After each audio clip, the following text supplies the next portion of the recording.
Hello there.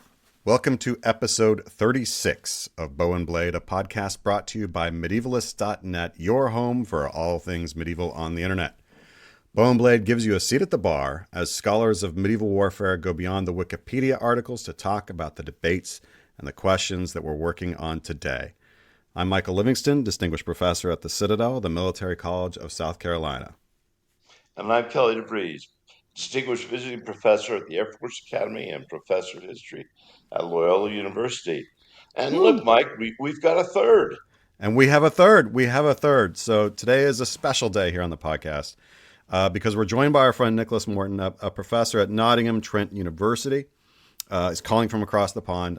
It's very different hours for him. We're grateful. He's written a slew of wonderful books, including a military history of the Crusader states and The Field of Blood, which is a terrific in-depth look at the Battle of Aleppo. These are just the books I got over to my right. Last year, he published Mongol Storm, Making and Breaking Empires in the Medieval Near East, which is what we're most going to be talking about today. So welcome to the podcast. Thanks so much. Yeah, glad to be on the podcast with you.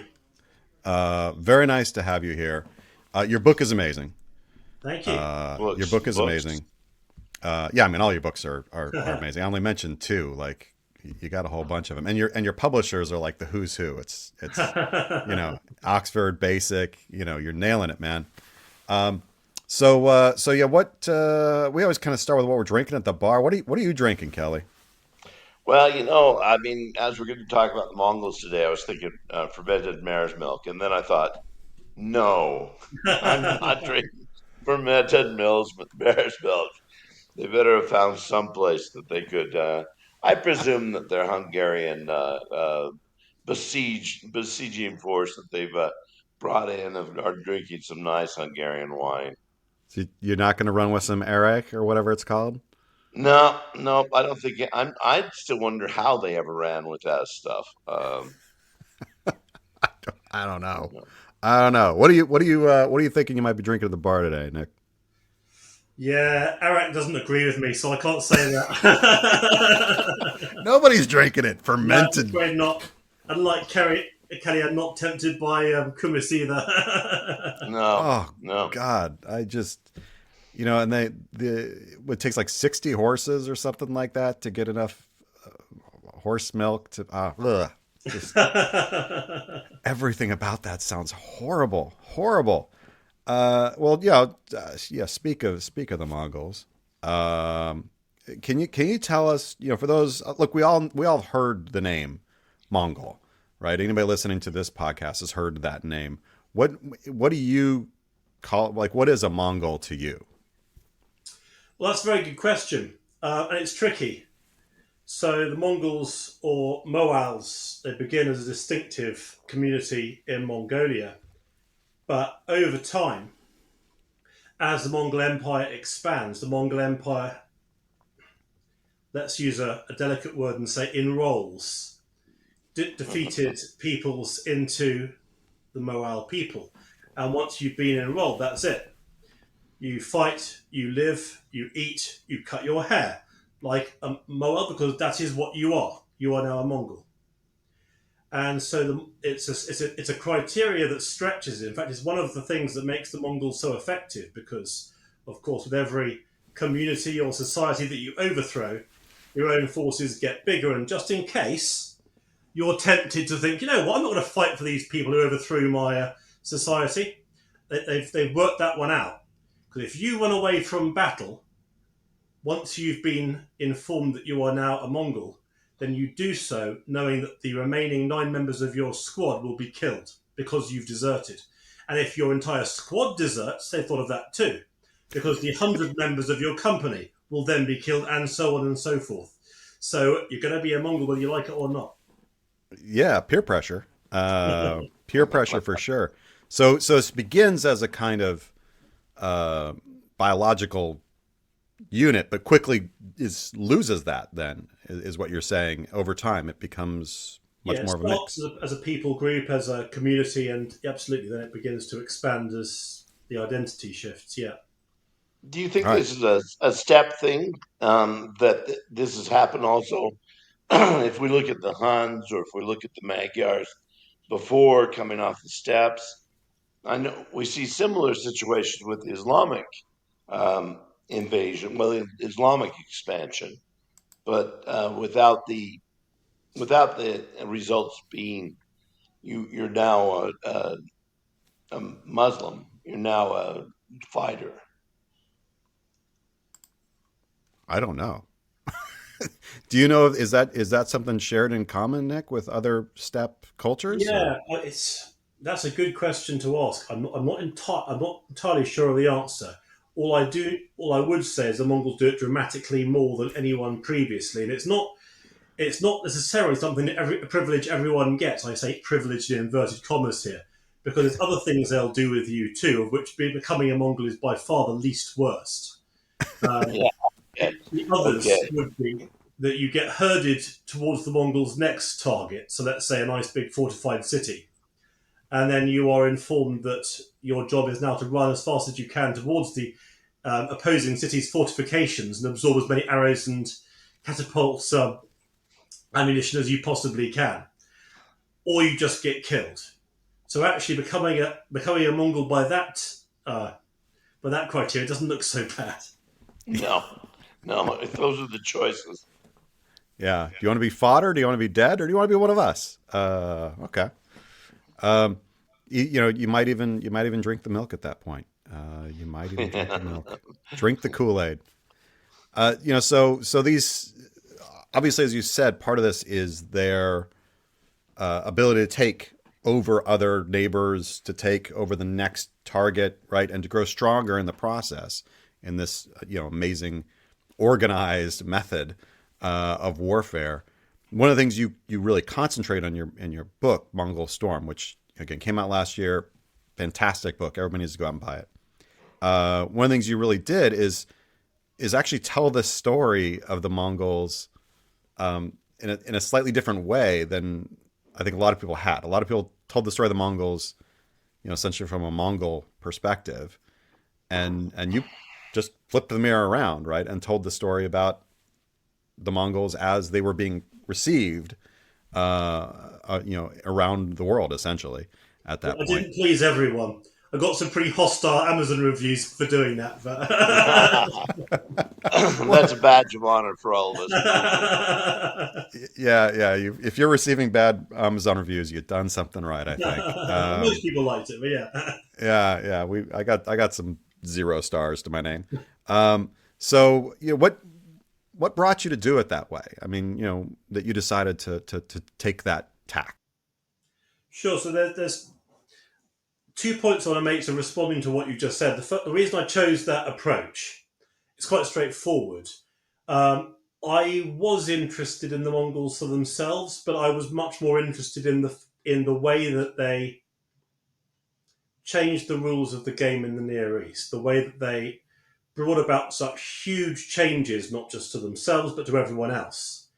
And I was thinking at the outset, how can I bring out that region-wide change? And I thought, well, why don't I, rather than write it from the Mongols, because everyone's done that, why not write it from everyone else's perspective? And by doing that, by focusing on the Mongols' impact on both a sort of macro level, but also on a micro level, you can begin to show just how much is shifting. And I'm not just interested in, I don't know, war or religion. I'm interested in everything, right the way down to diet and food and commerce. They change so much, and quite a lot of what they change is inadvertent. It's a collateral side effect of what they're doing, and that too is interesting. And as the book progressed, I began to see that actually what they're changing, what they intended to do, and what they intended to change is not what's happening at all. They set things in motion, but that's not necessarily what's happened. Things are changing in enormous ways, but it's at 90 degrees to where they were originally going. And that itself is fascinating, because when you think about invasions, you tend to assume that the invaders got some control on these things, particularly if they're doing well. But increasingly, I'm starting to see that invaders actually have less control than you might think on what is taking place and how that's changing the environment that they're entering, particularly once they begin to lose their grip as well. The second point I've made, which is, and if you'll forgive me, I'm going to string together 2 of my books here. Please Not do. Mongol Storm, but also book on the 12th century, the Crusader states and their neighbours and military history, I began to see just how incredibly effective steppe armies are. I mean, we can argue about the relative merits of the armies of the German Empire or Kingdom of France, Kingdom of England, crusading armies, the Abbasid Caliphate, the Byzantine Empire, the Fatimid Empire. But actually, these predominantly agricultural societies, they really, really struggle against steppe armies. And steppe armies will nearly always win, particularly in the long term. They might lose the occasional battle. And really, the only way you can stop a steppe army is essentially with the landscape, because they don't like thick woodland. That aside, you're not going to stop them. Not in the long term. And just the ability for steppe empires to marshal such enormous resources and the sophistication of those empires and the sheer geographical scope and the numbers involved in the kinds of resources and people they can muster, it's really astonishing. And for me, at least, it's been one of the great privileges of researching what I do, and that is to realise just how much we have underestimated steppe empires and a whole range of different zones of life, military being one of them. But for example, when the Seljuks conquer a region from basically Afghanistan through to the Mediterranean coast, we barely talk about it as historians. It hardly there's some historians talk about it, but not much. When the Crusaders conquer a slither of Levantine coastland, then suddenly that's all we can talk about. And I think that we need to be giving a lot more attention to steppe armies and what they can achieve, because the Mongols, they create a world empire in a matter of decades. No agricultural society could do that. And so, for me at least, it's been a game-changing shift in my thinking years ago, when I began to see actually the agricultural societies that one day will win the military balance of power in the early modern period.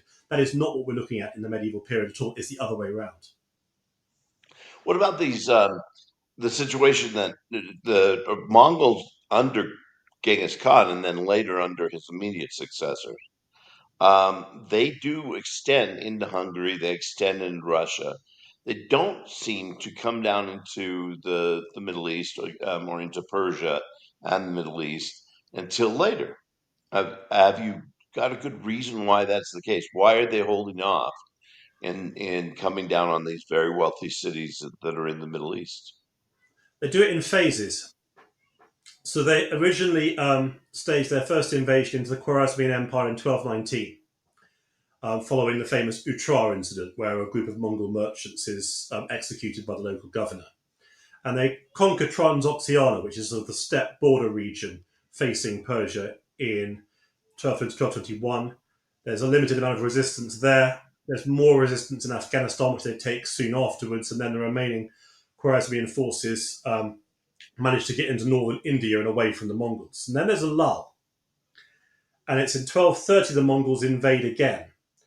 I missed one. In 1220, a reconnaissance force goes south of the Caspian and up to the Caucasus and defeats every army sent against it, but it doesn't remain there. It asserts its dominion over the area, but it doesn't linger. It heads back via the Kipchak steppe back to Mongol territory. But the main Mongol invasion takes place in 1230 under a commander called Chormukun, who needs to be better known, actually. He conquers much of northern Persia. He consolidates Mongol control over the Caucasus and brings the border up to the Abbasid Caliphate in the region around Baghdad. In 1243, his lieutenant, someone called Baichu, overthrows the Armenian Seljuks, and he also begins to push into the Jazira region. So the Jazira meaning island, it's the area of land between the Tigris and the Euphrates River. It gets up to the borders of the Principality of Antioch. That's the northernmost Crusader state, and Aleppo. And it's only in the 1250s that the remaining resistance is overthrown when Hulagu, the brother of the Great Khan Monka, moves in with an enormous army. I mean, it's thought conservative estimates place it at about 100,000, with the number of animals accompanying the army being in the millions. It's astonishing, and it's this army that brings about one of the most infamous events of the Mongol invasion, which of course is the conquest of Baghdad and the enormous loss of life following it. But it happens in waves. And I think the basic point is that it's often when a new great Khan rises to power, that a new wave of invasions is implemented. And so you see this wave, one wave following the other, over the course of the early to mid 13th century. And this is what consolidates Mongol control. But they don't like pushing too far to the south.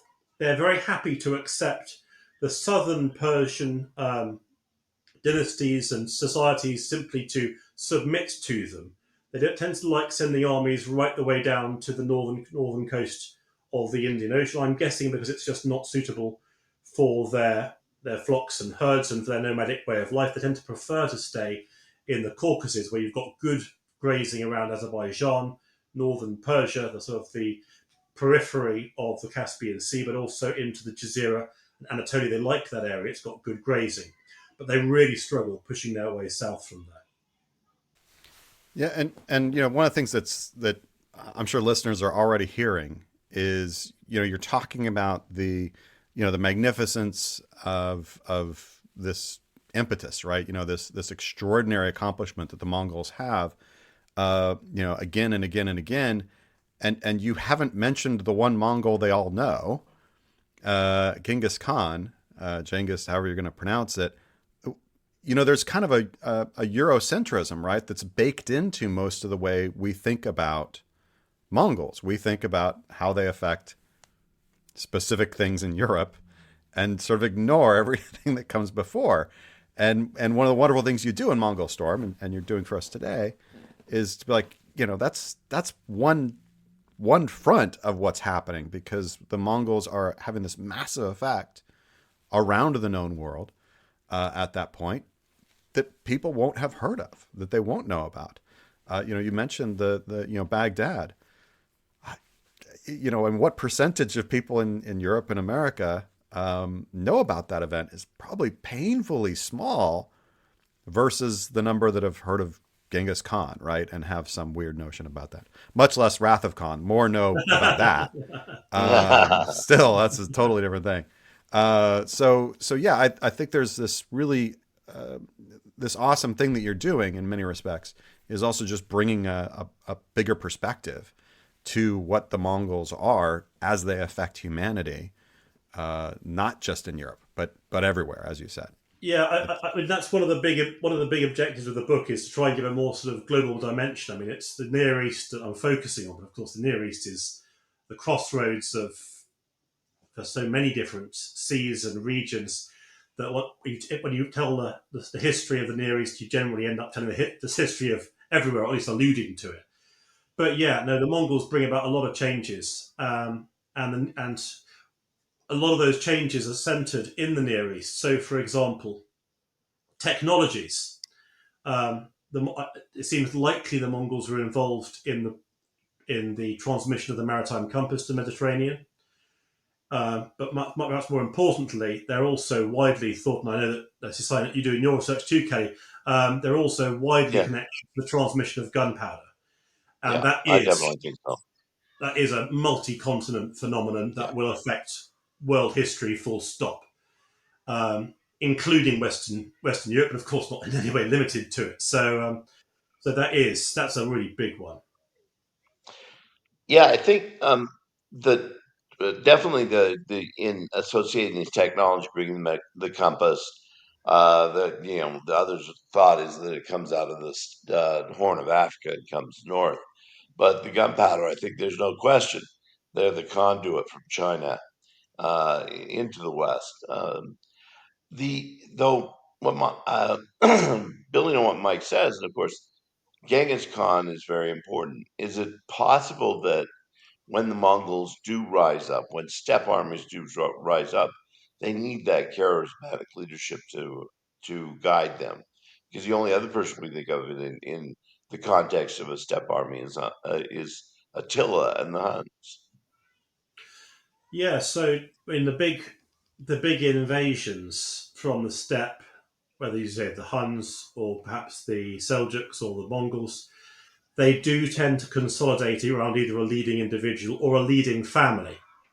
So yeah, there's certainly an argument for that because ultimately there's very few nomadic societies in the Central Asian steppe that are large by themselves. Typically, they're much smaller. So you've got to have something that welds them together into a bigger unit, and then you begin to see the expansion. That's Why? kind of true Why is about it? anything, right? I mean, that's true of Yeah. World War II, right? It took certain personalities to get people to do things. So that might be not just true of steppe, but true of humanity. Possibly, yeah. And I mean, it's the sheer scale of the thing too. I mean, again, I've made this point already, but it does bear making. And that when you look at the conquests or invasions of agricultural societies and the tiny bits of land that they conquer, and then historians cluster around and say, "Wow, that's an impressive invasion. How did they do that?" Or how did they achieve to conquering so much?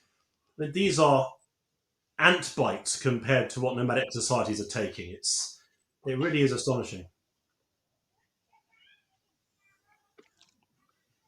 So, what provokes this big invasion? Why is it that Genghis initially, and then why is it initially rises up as a leader in fairly far east part of the steppes, and then because I show a series of maps. In fact, I was just doing it to the Air Force Academy, and I show a series of maps how big it grows so quickly. So that by the time he dies, they are sitting on the verge of entering Russia, on the verge of entering Hungary, and on the verge of entering the Middle East. Why?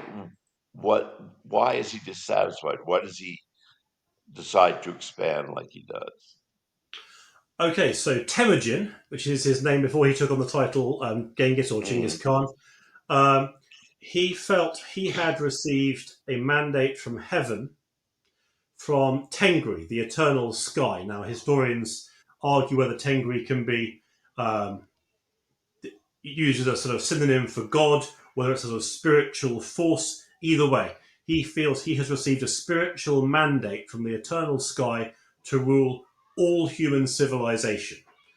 And that proves to be a very galvanizing message. He's already got a large confederation of communities by this state, but of course, this is a message that will weld them even further and give him, as he sees it, his license for what he does and why he does it. And it has to be said that in the early decades of the Mongol Empire and the later decades of Genghis Khan's life and the later rules of many of his immediate successors, it doesn't actually seem that he's wrong because he's conquering such huge areas of territory.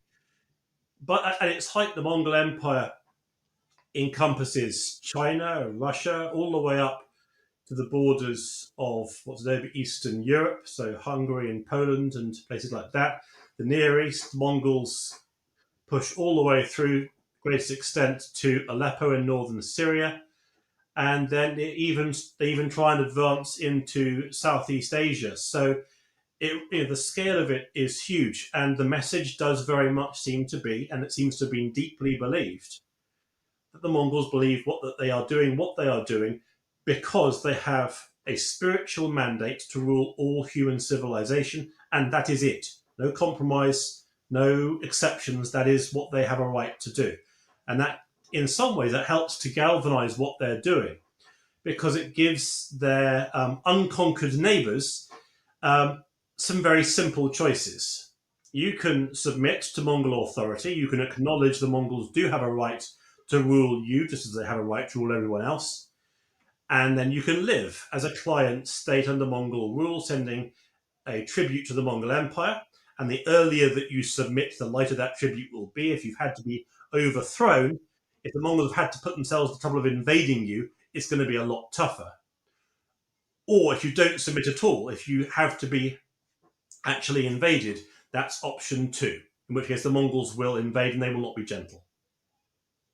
And when you say they won't be gentle, I mean the stories we get, of course, are bones being seen outside of Kiev, unburied bones 5 years after Kiev has been overrun by Mongols. We hear about Baghdad and the significant massacre there, but also the destruction that takes place there, and the massacre at Aleppo. And we also hear that the Damascenes just leave and let the Mongols walk right into their town and take anything they want. Is that accurate, or are they sometimes not so interested in acquisition? Historians have gone back and forth on this one. The idea, can we rehabilitate the Mongols, the memory of the Mongols in a sense? Can we present them as being not quite as brutal as many sources would have us believe? And of course, the sources do have us believe that they are very, very brutal. Are we seeing in that either a fear reaction or a hatred reaction from the people who are still unconquered by the Mongols? Well, presumably that's an element of it. But at the same time, the message is pretty consistent that they can be very brutal indeed. But it is a sliding scale. If you resist the Mongols, if you resist them to the last gasp, if the Mongols actually literally have to cross the ramparts to get at you, then there's a very good chance they won't show any mercy at all. But this isn't simply an attack. I mean, people have used words like, I hesitate even to mention it, but words like barbarian to describe the Mongols. This is not an unrestrained force just sweeping over the battlements. The Mongols are very, very systematic about how they do this. Conquered cities they carve up, and then they massacre the populations. This is systematic killing. It's not just simply a horde unleashed, as it were. That's one end of the scale. On the other end of the scale, you have those, you have some places like Silesia and Armenia.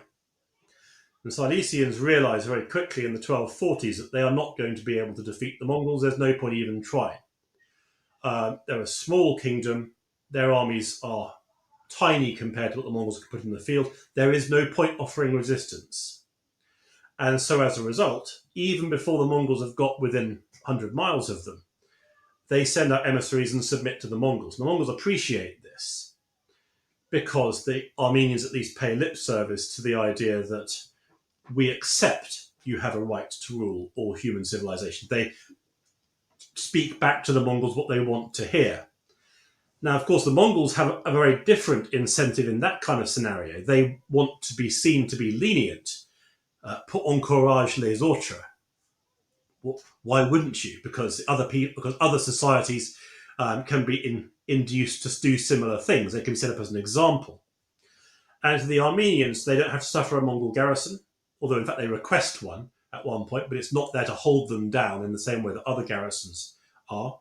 Their tribute is light, and they can actually ask for favours within the Mongol system because they are seen as being a privileged client state. Now, they've lost their independence, but again, it's not the same thing as being invaded and overthrown. So much depends on the nature of your resistance. If you resist to the last soldier, you will suffer. If you don't, if you submit early, you'll be treated leniently. But the Mongols were not afraid to be very brutal if they deemed it necessary. And perhaps the most extreme example of this is a castle that they conquered in Khorasan. Now, of course, resisting the Mongols is bad. Resisting a Mongol demand to submit is bad from their perspective. But the defenders of this castle had the misfortune of shooting one of Chinggis Khan's actual family members, which is a whole new level of bad as far as the Mongols are concerned. And so the Mongols didn't just kill the defenders of the castle, they killed everyone in the area, and then they killed all the animals and birds as well, just to make the point, this will not happen again. So it all depends on the nature of the resistance, but they were not afraid to be very brutal if they deemed the need to be there. Yeah, it's such an interesting dynamic because, as you said, I think most people popularly have a picture of the Mongols doing these absolutely horrific things. And yes, they did, but also not always, because as you said, there's a kind of a political dynamic to this and a social dynamic to it. And yeah, if we always do that, nobody's going to want to submit. And so, yeah, it's not what the news reports or would have you believe, if you will. It's not random. It's not indiscriminate.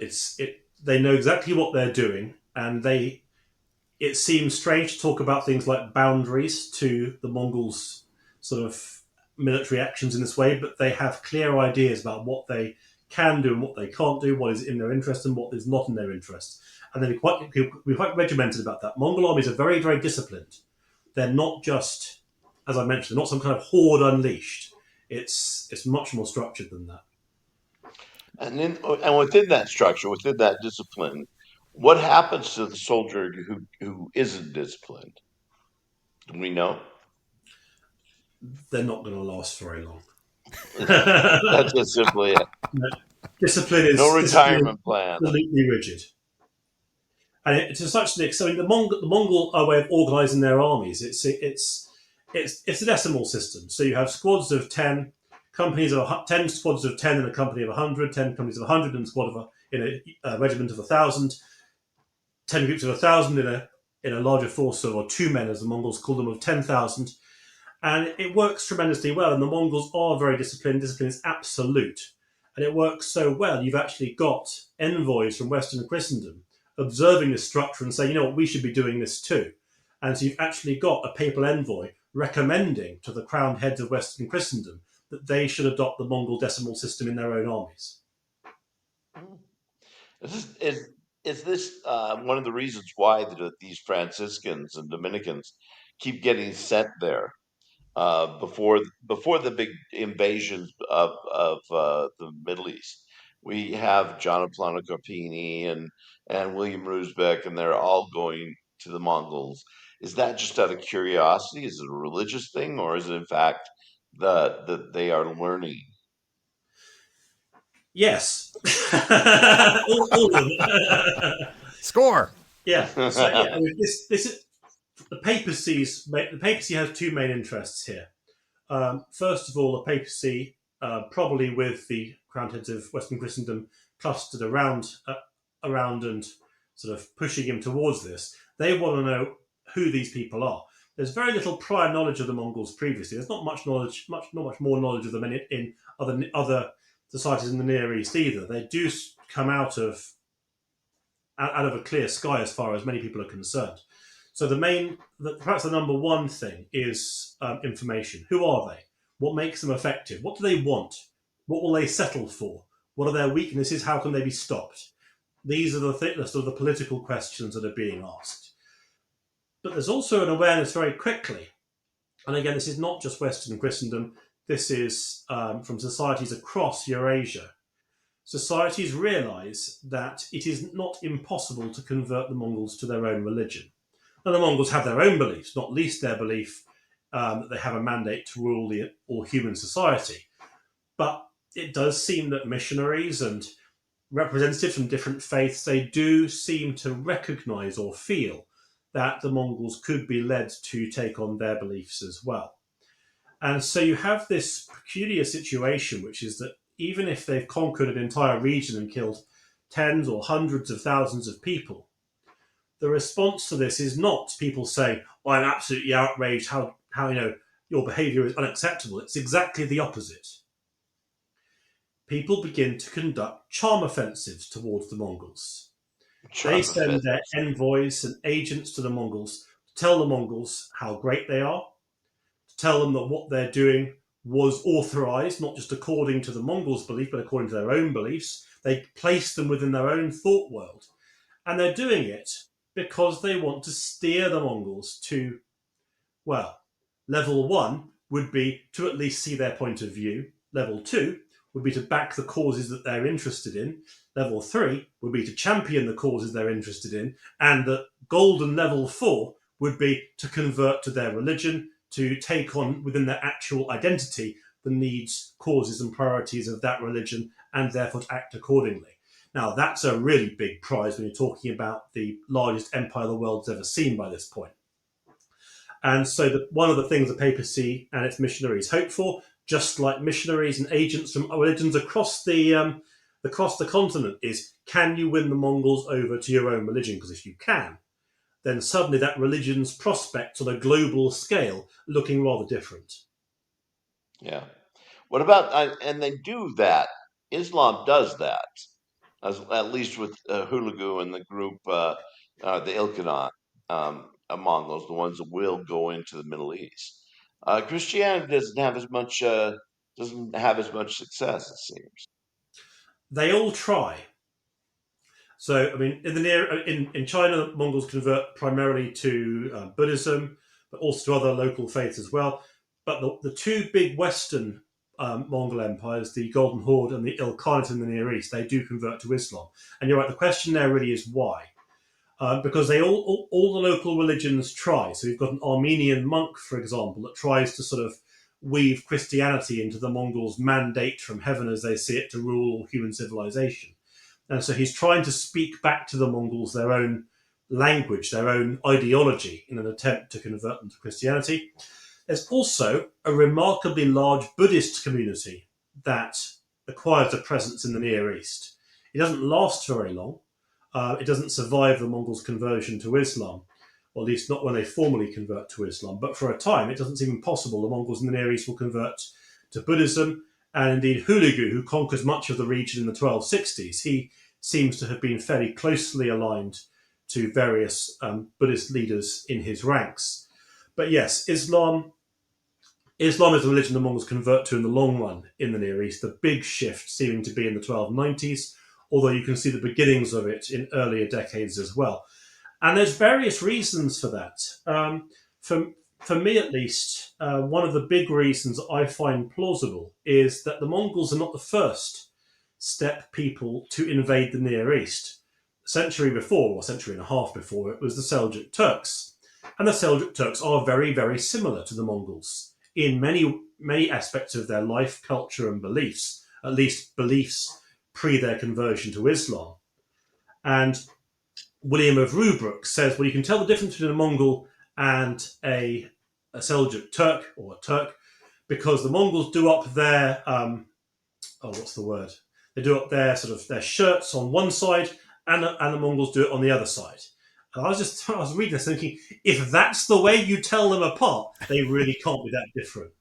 Yeah. And so for me, at least, when the Mongols invade a region where a society that's actually very similar to them is already there and already converted to Islam, it does make sense, as historians have pointed out, to speculate that perhaps the Mongols followed in that slipstream, that there was a precedent there for them to follow.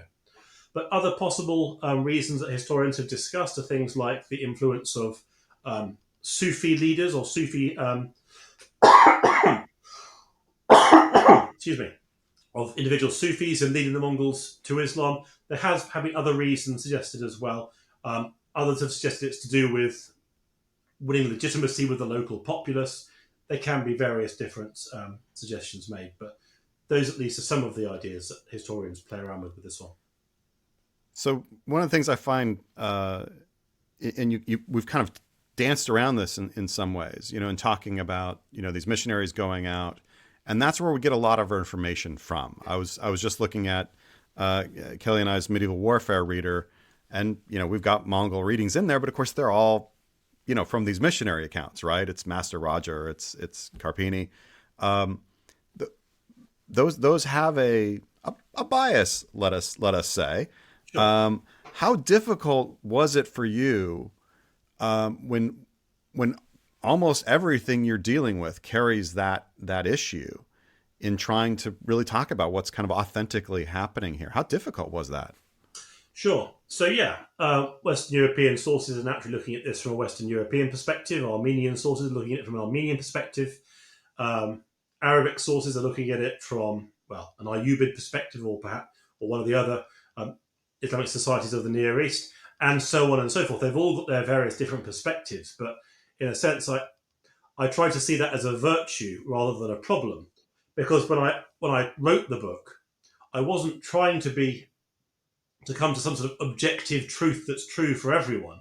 What I was trying to do was to say, okay, the Mongols invade this region where they cross an Ayyubid zone of interest or an Armenian zone of interest. What was the reaction of the local people? And of course, the reactions of those local people in those sources, now that they're not trying to be objective, they're just giving their perspective.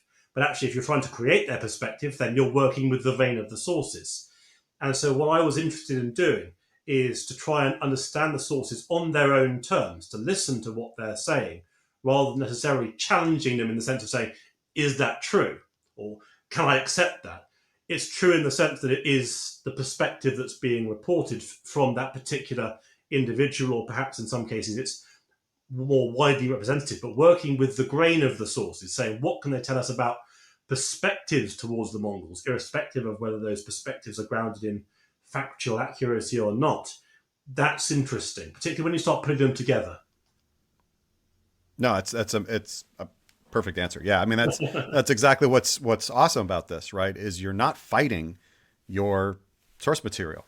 You're mining it for exactly what it is, and therefore producing a really insightful look at what reality was perceived to be by these populations. Yeah, I mean, one of the things that's so interesting is how many similarities there are in reactions, and I think there's something in there about human nature in general. But there's some quite specific similarities too. A lot of societies go apocalyptic when discussing the Mongols. And so many of them associate the Mongols in some way, shape, or form with the end time armies of Gog and Magog, who at one point in the future will go across the great gates of the north to wreak havoc on the world. Lots of people thought many of them thought that they weren't the armies of Gog or Magog, but lived nearby. And it's interesting to see how many people can reach that conclusion. But that seems to be a message that comes out a lot. Gog and Magog adjacent. All right. Another one, of course, is the famous Prester John. Most famous of all for being completely non-existent, but a powerful idea nonetheless. And this is an idea that you find in Western Christian sources, but the idea seems to percolate into some other cultures as well. That there is a priest emperor out there, Christian priest emperor called Prester John, who will march to Jerusalem at some point in the future. And so many people in the early years of the Mongol conquest say, well, is this what we're seeing? Are we seeing Prester John? Is this something that we have been expecting for a long time? And of course, the answer ultimately is no. But it still forms part of their thinking and mentality for many years. And in fact, rumours and stories of Prester John carry on to the 18th century. I had no idea that people had mistaken the initial Mongol approach as Prester John on the way. That is an unfortunate negative, everybody. Yeah. The other thing though is, when we talk about the Vikings, we talk about Christianization of the Vikings. They stop raiding at least the monasteries for a while, and become much more passive as the religion comes in. Hulagu becomes Muslim, has no problem then going into Baghdad or Aleppo or any of these other sites and going up against fellow religionists. Yeah, so Hulagu at the time, he hadn't converted at this point, and it seems likely that there may have been some Mongol forces already in the Near East that had at least begun a journey towards Islam, as it were, a long-term conversion. Very rare that conversion is something that happens sort of, one day or one thing, next day or the next. It's normally a long-term process of shifting your ideological and religious beliefs and cultural practices over to what could be called full conversion.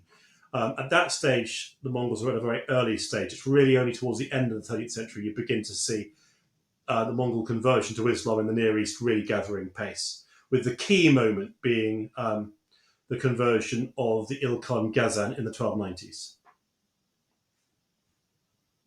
So how does a person survive? Mongols are on the way. What's our advice? Is our advice send them a nice note, get in early? Is that probably the best, or run the other way?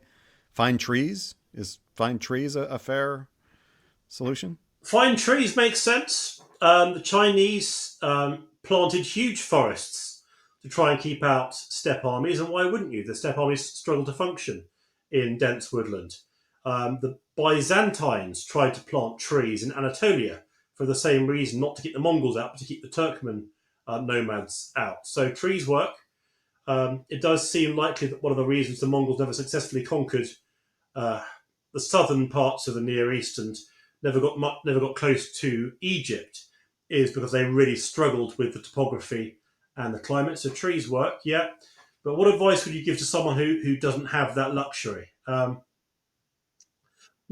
most people, the answer is simple, and as you say, get out of the way.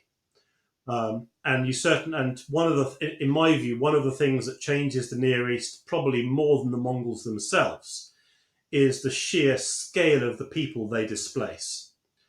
So it seems likely the Ottoman Empire was in origin at least a family getting out of the way of the Mongol invasions.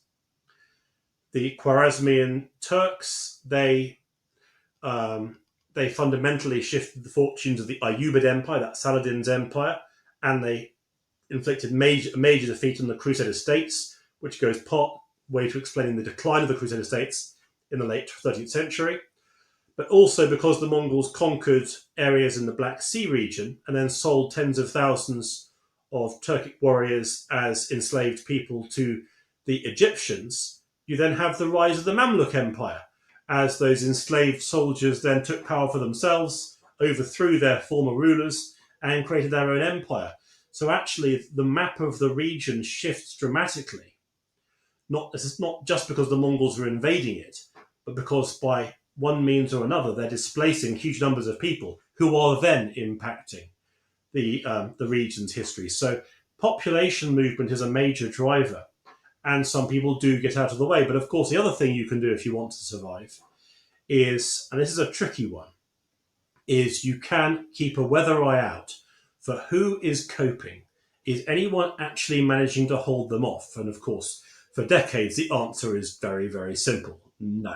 But then the Mamluks do. But then the Mamluks do. And as soon as they've got proof of concept, if you'll forgive the modern phrase, as soon as they can prove they can do it, one of the things that makes the Mamluks gather momentum is people say, you know what, they're actually holding out. So we'll go and visit them. We'll go and live in Mamluk Egypt, and we'll offer our services to the Mamluk Empire. So the Mamluk builds a dynamo which gathers momentum precisely because they can show that they can beat the Mongols. But of course, it's a risky strategy because you don't know at the start if that's going to work in the long term. And now you've traded, Mongols for Mamluks, and where's that going to go? But this goes back to, as you said, that kind of law of unintended consequences, right? That it was not the Mongol intention to lead to the Ottoman Empire or whatever. Like that wasn't the gig, and yet, by virtue of what they were doing, look at this enormous world-changing impact that they have had, well beyond their own existence. It's just really amazing. Bigger than the direct impacts, in my view. Of course, the third alternative, if you can't get away from them and you can't fight them, then you put a big smile on your face and you walk towards them and you make yourself useful. And a lot of people try that. And you've got to completely ignore what's going on and the burning cities and the smouldering remains. You've got to keep that smile on and make yourself useful to the Mongols. The Mongols like merchants in particular, merchants who bring them things that they want. If you can do that, then you survive. But yeah, there's plenty of cracks between those various survival routes. Medieval historian writer, probably not high on their want list, I'm afraid. Yeah, I think we're first up against the wall. Yeah, I'm not sure. I'm not sure what we can do. But look, fighting climate change, plant trees. Fighting Mongols, plant trees. I think we also plant some trees, and it just feels like a good plan. Well, I agree, but I have to say that no one has ever made that link before, so I'm aware of. Good for the environment. Mongols, good for the environment. Why do the Mamluks come out to fight them? Why do they not stay in behind the walls of Cairo? That's an excellent question, and it is an epoch-changing question. As a bit of context, maybe. So, Hulagu invades out of the Mongol Empire. He moves into the Near East, and the Mongols already have a substantial empire, but he enlarges it considerably. He conquers Baghdad in 1258. In 1259, he pushes into Syria, where in early 1260 he conquers Aleppo, and he sends a flying column down to conquer Damascus a few months afterwards. And everyone's terrified because the Mongols can assemble an army of over 100,000 people, and the two remaining territories on the Mongols' now southwest borders are the Crusader states And the Kingdom of Jerusalem, on a good day, can probably manage about 5,000 troops. And the Mamluk Empire can probably manage about 12,000. So these are not promising odds. And so explaining why the Mamluks would think, you know what, let's march out against the Mongols, that's a really important question. And I think, to be honest with you, the Mongols assumed that no one would ever do this because no one ever had. I can think of no other example of an empire assertively marching out from beyond its borders to seek battle with the Mongols. Some wait behind nice big city walls and try and hold the Mongols out, or march to fight them once the Mongols have crossed the border. But actually assertively seeking battle with the Mongols, that's a big thing to do. And it is very hard to explain, but of course there is a big advantage to this, which is that you wrong foot the Mongols that way.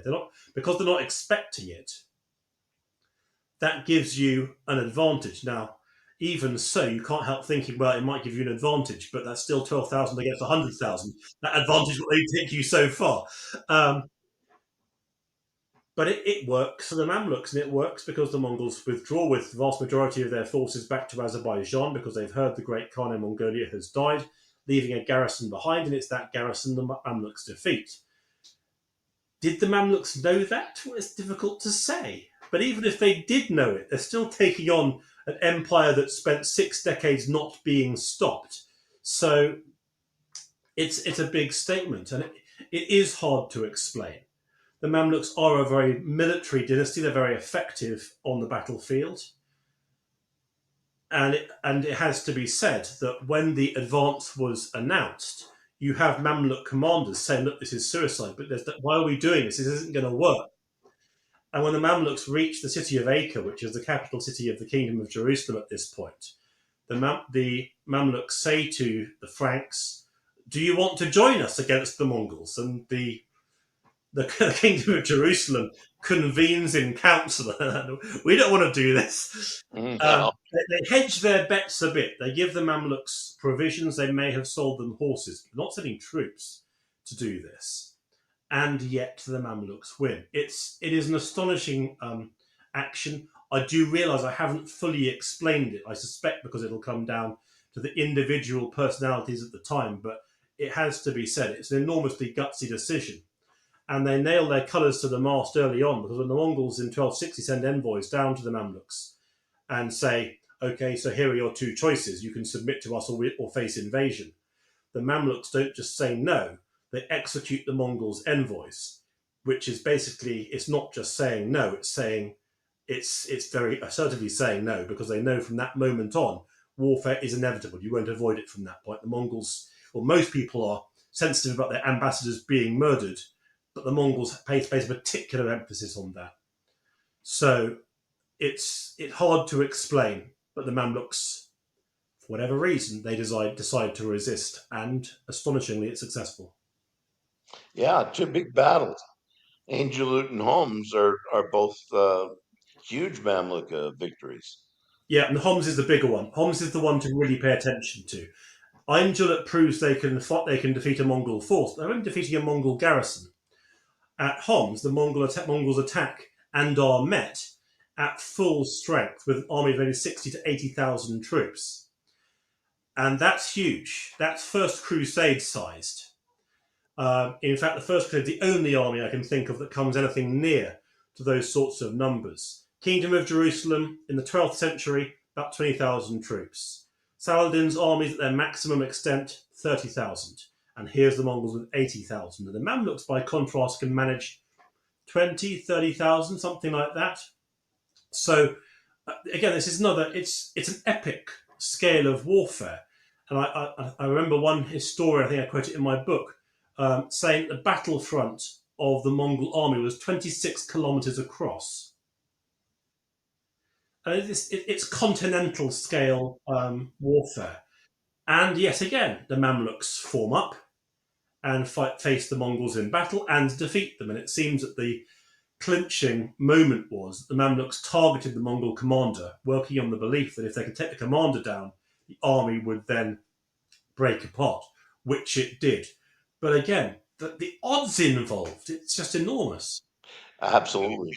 Yeah, the odds on the field, and as you said, historically, right? You know, Yeah. the scoreboard of what it has been previously, it is amazing, and you know, again, not a story that a lot of people are familiar with. That's not one of the great battles that they think of, Sure. mostly because it's not involving European armies, right? So it's not on the list, Yeah, but but it should be. it is fascinating, and for me at least, it's looking at the Mamluks themselves are from a steppe background, or the Mamluk warriors are, but Egypt itself is a predominantly agricultural society. So they're so able to mesh the advantages of both the arms, equipment, and financial backing of an agricultural society mixed with the way of war of the steppe. But of course, the Mongols are doing this too by this stage because they've conquered much of Eurasia, so they get the best of everything because they can from the various agricultural societies under their sway.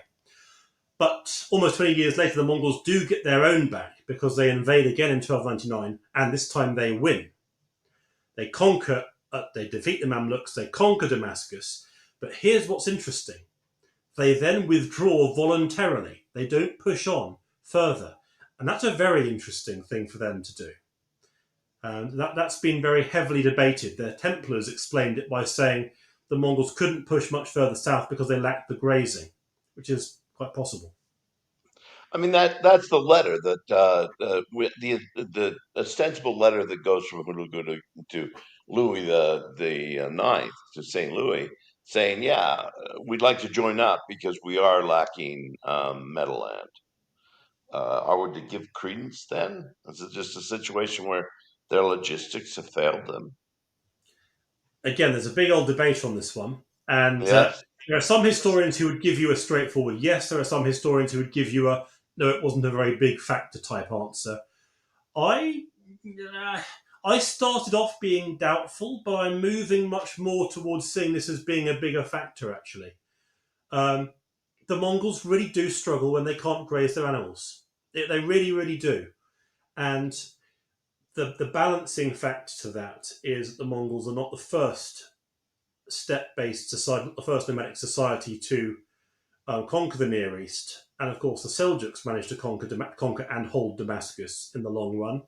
And there is quite good grazing, particularly in the sort of around Damascus and around the Lake Tiberias region, also in the Homs Gap, what today would be sort of southern Syria, northern Lebanon sort of area. There is grazing there, probably not for a huge, great army of 100,000 troops, but you don't need 100,000 troops. You could certainly support, say, 30 or 40,000 there. And if the Seljuks managed to invade Egypt, I don't really see why the Mongols couldn't as well. But I do think it's still a factor, and I remain a bit of a floating voter on that one. I think it's a big factor. I don't think it's the only factor. We'll let you get away with that this time, but Thank you you. know, next time Yeah, we need yeah, an yeah. answer. Next time you're gonna have to Uh, be more what- more definitive. yeah, No, no, I, but I I agree the same. It is such an interesting document that we have this letter from the Hulagu to St. Louis, proposing what the Mamluks had proposed to the resident Crusaders before in the Crusader states, which is an alliance. Why don't the Crusader states ally with one or the other? Because they're not long for the world after 1260. They try. There's a lot of efforts to trying to make it work. So you've got Western European envoys going to the Mongols. You have Mongol envoys going to Western Europe. And just a quick note on that: it is interesting to see that just as Western Europe is, to use a loaded word, discovering the Mongol Empire, the Mongols are themselves discovering a strange and far-flung place called Western Christendom. Um, but within that exchange, you do have plenty of occasions where they try and make it work. And in fact, the Battle of Homs, it does seem likely that there were Frankish forces among the Mongol host, not large numbers, but possibly including some Hospitallers, possibly from the castle of Margat. So there was limited efforts. There were limited efforts to do that. In 1299, the Mongols invade again. Well, in some ways, they're too late because the mainland Crusader states are already gone by that stage. But again, the Templars do land a force at Tortosa, looking to try and join up, but the timings don't work. And I think it's about logistics, it's about communications distances, it's about It's just the practicalities of making it work don't come through. And there's a Persian source written from the Mongol perspective saying that when the Mongols invaded the coastal regions of the Near East, the Franks did nothing. That's the comment. And I think the reason is not because the Franks lacked motivation. It's simply about just the practicalities of making that work. One of the questions, yeah, you've been very kind. We've been talking for like an hour. This has been amazing. This has been amazing. Often we kind of finish off, in as much as we finish off talking about anything in medieval warfare. Kelly and I will sort of ponder what it is that we wish we had, right? So often you're sort of missing that source. There was that thing that if only we had a document from this person's perspective, it would be so amazing to have that. Is there anything like that for you when you think about the Mongols and their effect on the world? Is there like just that one, if somebody was in a library and pulled that one thing that nobody'd seen before, what would you wish it was? Oh, how long have you got? How long do you have, my friend? Yeah. Well, the biggest perspective we're missing with the Mongols is the Mongols themselves. There are sources that seem to be aligned with the Mongol point of view, although they bring their own agenda too. But something written with the Mongols actually express what they think they're doing, why they're doing it, and what they make of the places and peoples and foods and weapons and religions that they encounter. Something like that. That would be amazing, but we don't have something like that. The other thing I would be high on my wish list is that we have reports written by crowned heads or rulers or sultans. We have reports written by envoys or emissaries who are, again, looking at things primarily from a religious or military or political perspective. What would also be really interesting would be to get a more detailed account from people in other walks of life, artisans, merchants, people who travel for other reasons, and what they make of it all. Now, of course, we've got Marco Polo, who in some ways fits that criteria, but I'm thinking particularly of non-European travellers. We have people like Ibn Battuta, he's a bit later, but that kind of thing can be very interesting. And then, of course, it would be even more amazing to have sources written by people, say, farming families, or people who are much further down the social spectrum and their experience of Mongol overthrow, although there of course, we have the problems that we have so few sources from farming families or subsistence nomads or people like that, because there's just not that much literacy in those sorts of circles. There isn't. I'd like to know definitively whether the Mongols are the reason for the diffusion of gunpowder to the West. We've got to still have, you could get points all the way up to, but not connecting to say that the Mongols are the ones that will bring the gunpowder with them to the West, or give it to the Franciscans or Dominicans who are out visiting with them. In some way, that piece of evidence is just missing. There's just not enough there. Yeah, and the same thing goes with the other technologies, including the magnetic compass that I've missed. That's not what I've mentioned already. So I'll answer that one again because I blurred that one. So yeah, I completely agree with that. And the same could be said for many other technologies, including the magnetic compass that I mentioned already. We can hypothesize the link, we can hypothesize the transmission, but no one says, I brought a keg of gunpowder across to the Near East or anywhere else. It does seem likely, though, it really does, that the Mongols either brought that technology themselves, or perhaps equally as likely, they created an environment in which those technologies could be transmitted, perhaps by merchants or people like that. And of course, there are other debates about other things being transmitted across the Mongol Empire. There's a very lively debate at the moment about whether the Mongols were involved in some way in the transmission of the Black Death, but that's a debate for another day. Been great work on that. Monica Green is doing absolutely extraordinary work on that particular question. Well, this has been awesome, Nick. We don't want to take you all. I was going to say all day, but all night for you. On the other side there. Yes, been this is wonderful the first time we are literally spread across across the Western Hemisphere here. Yeah, between the three of us, the wonders of technology. Again, for those interested in this, please go pick up Mongol Storm, Nick Morton. Pick up Field of Blood. Pick up, pick up all the books. They're all Pick great. up But then, Crusader States that and yeah, that's their neighbors. yeah, They're all good. amazing work that All you of them. do, my friend. But yeah, the new one is Mongol Storm. Yeah, the reviews that count are amazing, and among those are Kelly and I saying it's incredible. Yeah, it is really good. So yes, thank you for coming. Thank you. They're locking the doors on us as they always do. So please do We join us shut next down time. more bars. I know, man, that's not right. When we'll be talking about the Battle of Adrianople in 378. So gonna rewind a little bit. As ever, a reminder. This podcast is sponsored by medievalists.net. So the best way to support us, other than buying our individual books, of course, and Nick's as well, is to join their Patreon at patreon.com/medievalists. That's also the absolute best place to drop us a line if you have questions for our Q&As. Cheers, everybody. Cheers. Thanks, Nick. My pleasure. Nice to see you. See you both.